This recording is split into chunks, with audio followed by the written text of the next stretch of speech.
seperti murtad, Prof ya. Bukan murtad.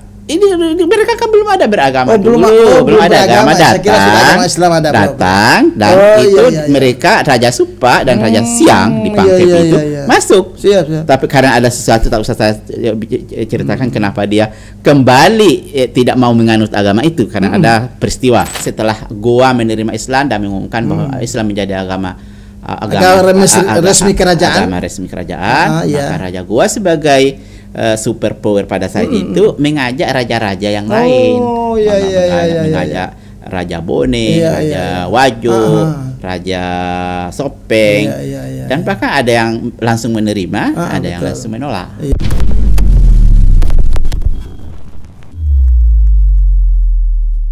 Assalamualaikum warahmatullahi wabarakatuh.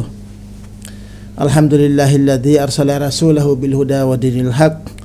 Asyhadu an la ilaha illallah wahdahu la syarikalah wa asyhadu anna Muhammadan abduhu wa rasuluh. Allahumma salli wa sallim wa barik alaik. Baik pemirsa yang dimuliakan Allah Subhanahu wa taala, MUI TV. Pada hari ini kami dari Komisi Kajian dan Penelitian Majelis Ulama Indonesia Sulawesi Selatan melaksanakan kegiatan MUI Bicara ya, dan insya Allah pada hari ini yang akan menyampaikan adalah Sekretaris Komisi Pengkajian dan Penelitian Profesor Dr. H. Idam Khalid Bodi MPD. Beliau adalah peneliti dari Sulawesi Selatan. Adapun tema yang disampaikan beliau adalah Islamisasi di Sulawesi Selatan. Untuk mempersingkat waktu, kepada beliau kami persilakan dengan hormat. Silakan, Prof. Terima kasih. Assalamualaikum warahmatullahi wabarakatuh. Assalamualaikum warahmatullahi wabarakatuh. Alhamdulillahirabbil alamin wa bihi nasta'inu ala musabbabil asbab wa nusalli wa nusallim ala sayyidina wa habibina wa syafi'ina wa maulana Muhammad sallallahu alaihi wasallam, amma ba'd. Pemirsa yang sangat berbahagia, saya diberikan tema Islamisasi di Sulawesi Selatan. Apa pentingnya kita belajar tentang sejarah, kisah? Pada dasarnya Al-Quran itu minimal mengandung 5, yakni tentang akidah, ibadah muamalah, hukum, rujukan ilmu pengetahuan, dan kisah-kisah. Nah, pada kesempatan ini saya akan mengambil yang kelima itu tentang kisah-kisah, khususnya bagaimana sejarah Islamisasi di Sulawesi Selatan. Dan ini penting karena di dalam ayat Al-Quran dikatakan laqad kana fi qasasihim ibratul liulil albab. Sungguh pada kisah-kisah mereka itu ada ibrah, pelajaran bagi orang-orang yang punya ilmu, yang berakal. Berbicara tentang Islamisasi, apa itu Islamisasi? Islamisasi itu adalah proses pengislaman atau semua aspek yang berkaitan dengan bagaimana tumbuh kembangnya Islam di suatu daerah. Islamisasi di Sulawesi Selatan itu bisa dipakai dalam 3 teori. Islamisasi itu ada 3 teori. Yang pertama ada fase pertama, fase kedua, dan fase ketiga. Fase pertama itu adalah kapan ada orang Islam yang ada di daerah itu. Itu fase pertama. Fase kedua adalah adanya komunitas Islam. Ada komunitas masyarakat di situ yang beragama Islam. Itu fase kedua. Dan fase ketiga adalah di mana Islam menjadi tatanan hidup, menjadi agama kerajaan, agama negara. Nah, itu. Bagaimana di Sulawesi Selatan? Fase pertama di Sulawesi Selatan itu bisa ditelusuri dalam sejarah bahwa ternyata periode pertama di Sulawesi Selatan itu pada tahun 1230-an Masehi. Datanglah ada namanya, ini pada tahun 1320-an, di mana ada nama yang masuk di Islam sebagai penganjur Islam, yakni Syekh Jamaluddin Al-Kubra Al-Husaini. Ini beliau ini adalah cicit Rasulullah. Pada awalnya bermukim di Aceh, kemudian ke Jawa Tengah, Kerajaan Mataram pada saat itu, ke Surabaya, kemudian dari Surabaya ini dia menyeberang ke Sulawesi bersama dengan para pelaut Sulawesi. Kita tahu kan orang-orang Sulawesi ada pelaut. Pelaut. Nah, itu dia mendarat di Malusetasi, Bojo. Dari Bojo dia berjalan kaki sampai ke Wajo, Tosora. Beliau dikenal itu di Tosora itu sebagai penganjur agama Islam yang pertama di Sulawesi Selatan, yakni Syekh Jamaluddin Al-Kubra Al-Husaini, dan dimakamkan di Tosora. Itulah sebabnya pada saat Presiden Abdul Rahman Wahid menjadi presiden itu pernah datang berkunjung, tapi tidak sampai ke sana karena lewat pada saat itu. Dan ini diyakini bahwa keturunan beliau itu ada 4 menjadi wali songo di Jawa, yakni Maulana Malik Ibrahim, Sunan Giri, Sunan Ampel, dan Sunan Gunung Jati. Jadi nenek moyang dari Wali Songo itu ternyata dimakamkan di Sulawesi Selatan, khususnya di Tosora. Itu periode pertama. Periode kedua adalah di mana sudah ada komunitas Muslim yang ada di suatu daerah. Kita ketahui dalam sejarah bahwa setelah jatuhnya Malaka 1511, ternyata di sana kan Portugis kan yang awalnya menguasai itu kan. Betul. Dia menyebar ke Nusantara, termasuk ke Sulawesi. Ternyata mereka sudah mendapati bahwa di Sulawesi Selatan itu sudah ada komunitas Melayu yang beragama Islam. Khususnya ada masyarakat Melayu itu ada masjid pertama yang diyakini dalam sejarah itu di Mangalekana, Somba Upu sekarang. Somba Upu. Somba Upu. Nah, seperti itu. Jadi ternyata pada tahun 1530-an Antoni de Faiva, ini Portugis, itu mendarat juga. Ini dalam catatan mereka itu yang mengatakan bahwa sudah ada komunitas Muslim mendarat di Supa, Pindrang sekarang, dan Kerajaan Siang. Dan ini yang tidak banyak diketahui dalam sejarah itu, bahwa ternyata Antonio de Faiva itu membaptis Datuk Supa, dijadikan Katolik, dibaptis yang bernama Lama Karawiye, dibaptis menjadi nama Don Juan. Nama baptisnya itu Don Juan. Termasuk Raja Siang itu dibaptis dengan nama Don Luis. Berarti murtad, bukan murtad. Ini mereka kan belum ada beragama belum ada agama, datang dan mereka Raja Supa dan Raja Siang dipanggil itu masuk. Tapi karena ada sesuatu tak usah saya ceritakan kenapa dia kembali tidak mau menganut agama itu, karena ada peristiwa. Ternyata menurut catatan Antonio de Faiva itu, bahwa mereka tidak bisa langsung menyebarkan agama Katolik pada saat itu, karena dalam catatannya itu dihalang-halangi oleh orang Melayu yang sudah beragama Islam. Ternyata mereka juga berdakwah bersamaan. Nah itu. Nah yang paling menarik dan yang kita banyak tahu itu, ini nanti akan langsung masuk ke periode fase ketiga. Bahwa setelah datangnya 3 dato dari Sumatera Barat. Itu kan pada tahun 1603. Itu kan langsung dulu di sebenarnya masuk dulu di Palopo ya. Kita tahu itu ada Abdul Makmur Khatib, Tunggal yang digelari Datuk Ribandang. Itu ada Khatib Sulaiman, Datuk Patimang. Dan Abdul Jawab Khatib Bungsu itu disebut dengan Datuk Ditiro. Nah, pada tahun 1603 itu bisa dia masuk di kerajaan Palopo, Luwu, dan itu bisa mengislamkan Raja Luwu, yakni Lapatiware dan Marabung, dan diberi gelar Sultan Muhammad. Berarti dari atas ini dari atas, dari rajanya dulu diislamkan, dari rajanya dulu semua, ya, itu 1603. Itu oleh Datuk Patimang. Nah, Kenapa ini juga teori metode dakwah yang dilakukan oleh 3 datuk ini? Kenapa langsung dulu ke Luwu?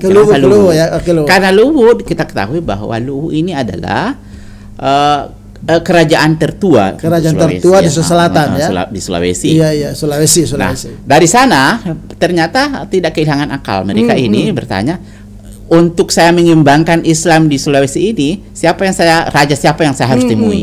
Maka diberikanlah saran supaya dia menemui Raja Gotalo. Raja Gotalo itu kan kerajaan kembar. Dua raja tetapi satu rakyat, satu atap. Betul. Itu kan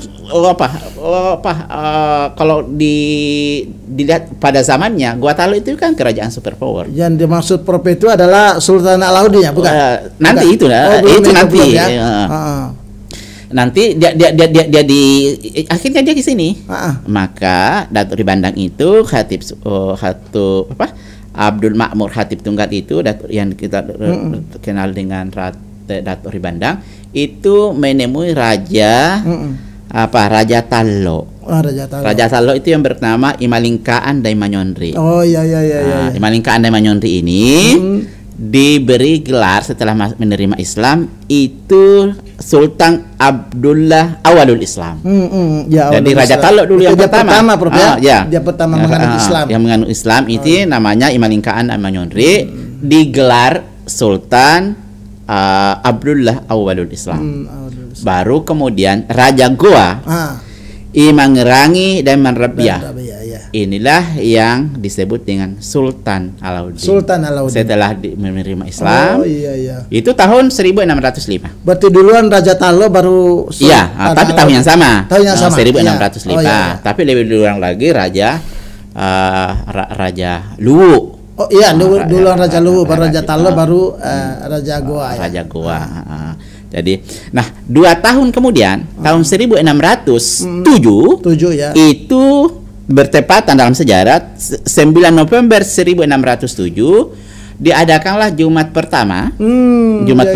Dan diumumkan bahwa agama Islam menjadi agama kerajaan. Masya Allah. Itulah fase ketiga. Di fase ketiga ya. Fase ketiga itu tahun 1607 bahwa agama Islam jadikan agama resmi.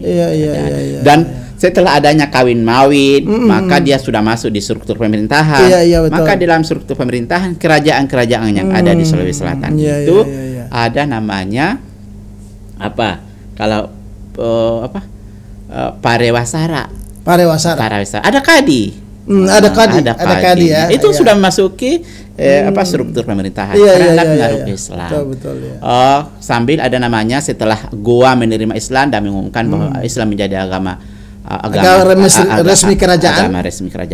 Maka Raja Goa sebagai superpower pada saat itu mengajak raja-raja yang lain. Mengajak Raja Bone, Raja Wajo, Raja Sopeng, dan bahkan ada yang langsung menerima, ada yang langsung menolak. Dan dikenalkah di dalam sejarah itu bagaimana waktu dia menawarkan kerajaan Sopen dan kerajaan Wajo dan Bone, Telu Pocoe, itu akhirnya ada namanya Musuh Selang. Musuh Selang itu karena tidak langsung menerima Islam, ada penolakan dulu karena dikiranya bahwa ini adalah untuk bagaimana dikiranya Goa itu akan mengekspansi kerajaannya. Jadi tidak langsung menerima. Tapi tadi berbeda, Prof. Raja Supa tadi yang disebut tadi yang dibaptis pertama. Itu tahun 1500-an. 1500-an. Itu sekian tahun, hampir 100 tahun. Jaraknya hampir 100 tahun ya. Hampir 100 tahun. Tapi dia dibaptis kemudian. Tapi kan ajaran Islam sudah ada kan di masyarakat waktu itu. Ada, tapi kan tidak masif, hanya komunitas tertentu. Gitu. Beda dengan Raja Luwu sama Raja Tallo dan Goa karena langsung kerajaannya, rajanya dulu diislamkan. Ini juga yang bagaimana kita kalau mau dakwah itu langsung diterima, dakwah dulu pemimpinnya. Jadi kalau pemimpinnya terima, insya Allah pasti rakyat semua terima ya. Tapi apakah ada kendala, Prof, dalam menyampaikan dalam proses islamisasi di Sulawesi Selatan itu?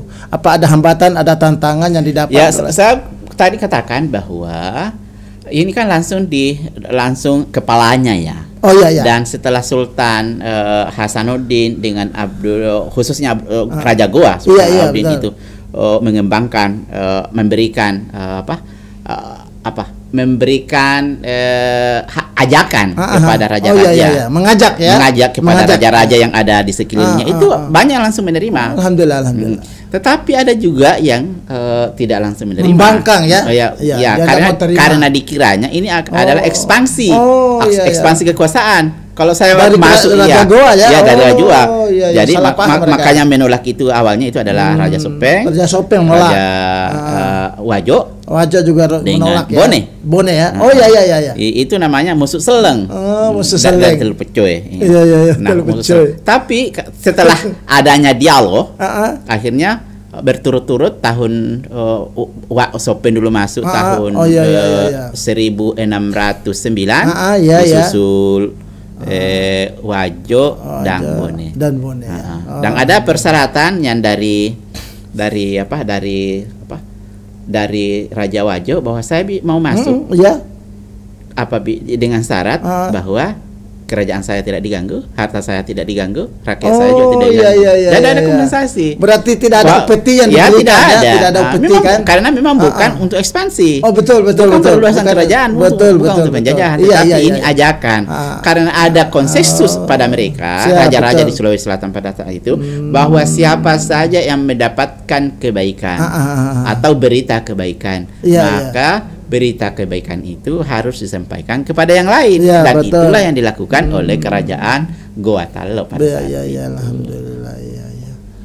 Ya, tapi kan tetap ada hambatan tadi Pak Pro ya. Harus jadi ketahui bahwa ternyata ada kekosongan sejarah. Yang mana itu? Dalam kekosongan sejarah itu tidak ada sejarah yang kita temui, hanya sangat sedikit. Bagaimana fase pertama itu? Oleh Pak Syekh Jamaluddin Al-Kubra Al-Husaini itu sangat kurang. Apalagi sebelumnya, bagaimana tahun kejatuhan Malaka sampai ke beliau itu sangat kurang ya. Itu bahkan tidak ada. Nah, juga kekurangan sejarah, kekosongan sejarah itu pada tahun 1607 di saat agama Islam dijadikan agama negara. Sampai di akhir abad 18 tahun 1800 di akhir itu tidak ada sejarah yang tentang bagaimana perkembangan Islam Sulawesi Selatan. Kita tahu kekosongan. Ada kegelapan sejarah. Nanti kita tahu itu bahwa ternyata ada pendidikan Islam yang masif itu, dan itu menjadi kader tempat pengkaderan ustadz-ustadz yang ada di Sulawesi Selatan. Dengan adanya Pulau Salemo. Itu kan di akhir 1800-an, di awal tahun 1900-an. Itu kan ada, kalau saya istilahkan itu adalah pesantren pulau. Dan itu dari sekian dari semua penjuru itu kan ada semua. Alhamdulillah. Jadi didatangkan dari berbagai daerah, dan itu setelah kembali itu nanti yang akan mengembangkan Islam. Di daerah masing-masing setelah nanti pada tahun 1930-an setelah datangnya Ki Haji Muhammad As'ad di Wajo, Sade itu yang menjadi nama As'adiyah nanti itu. Itulah baru pengkaderan ulama lagi secara masif. Makanya itu kan ada MAI kan, Madrasah Arabia Islamiyah. Betul. Dan dari murid-murid beliau juga kan di situ juga muridnya beliau itu kan termasuk Kiai Haji Abdurrahman Ambo Dale. Itu kan walaupun seumuran, tetapi itu kan beliau berguru ke itu dan pernah membantu di MAI. Setelah Guruta Ambo Dale dipanggil oleh raja kerajaan di Baru, Sopeng Riaja itu, dia mengembangkan di Mangkoso dan mendirikan namanya organisasi DDI, Darul Dakwah Wal Irsyad. Nah, organisasi inilah yang menjalankan dakwah secara masif di Sulawesi Selatan. Kita lihat bagaimana sekian ribu sekolah-sekolah yang dibangun oleh As'adiyah, termasuk DDI, bagaimana sampai ke Sumatera malah, ke Kalimantan, sampai ke Palu, ke luar Sulawesi Selatan, sampai ke Papua. Inilah yang dikembangkan oleh orang-orang ustaz-ustaz kita ini. Tapi misalnya dalam sejarah, Prof, apakah satu-satunya organisasi keagamaan yaitu DDI tadi yang menyiarkan atau ada organisasi lain? Tapi setelah ada kemerdekaan, itu kan sebelum merdeka kan, Pak Gurta Sadek datang dan itu dia mukimin sebenarnya, walaupun sebenarnya nenek moyangnya itu juga dari Sulawesi, tapi gitu, dia mukimin di di Mekah, di Arab Saudi, kemudian dia kembali untuk berdakwah. Gitu ya. Nah, apa hanya dua organisasi ini tidak? Setelah kemerdekaan itu sudah ada bagaimana Muhammadiyah masuk di Sulawesi Selatan, bagaimana juga NU masuk di Sulawesi Selatan, bagaimana PSI. Nah, inilah organisasi-organisasi yang bersinergi.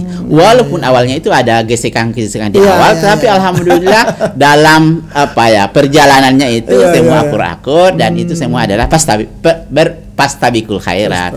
Semua berlomba-lomba untuk bagaimana kebaikan. Nah, seperti itu, Ustaz. Baik. Jadi alhamdulillah ya, itulah tadi ya dia sampaikan oleh Pak Prof. Dr. H. Idam Khalid Bodi MPD ya tentang Islamisasi di Sulawesi Selatan. Jadi ada 3 tahap tadi, ada tahap pertama, tahap kedua dan tahap ketiga. Kalau tahap pertama tadi dibawa oleh Pak Syekh Jamaluddin ya. Kemudian tahap kedua dan ketiga itu ya ternyata Islam itu berkembang setelah raja-rajanya diislamkan ya oleh para pembawa Islam itu, sehingga rakyat juga mengikut seperti Raja Goa, Raja Talo dan sebagainya dan dari dulu ya. Jadi sehingga berkembanglah Islam sampai hari ini. Alhamdulillah itu berkat kebersamaan dalam membangun Islamisasi yang ada di Sulawesi Selatan. Demikian Prof, makasih atas penyampaiannya. Semoga Allah Subhanahu wa taala memberikan petunjuk, taufik dan hidayah kepada kita semua, dan kita akhiri dengan ucapan alhamdulillahirabbil alamin, billahi taufik wal hidayah. Wassalamualaikum warahmatullahi taala wabarakatuh. Waalaikumsalam warahmatullahi wabarakatuh.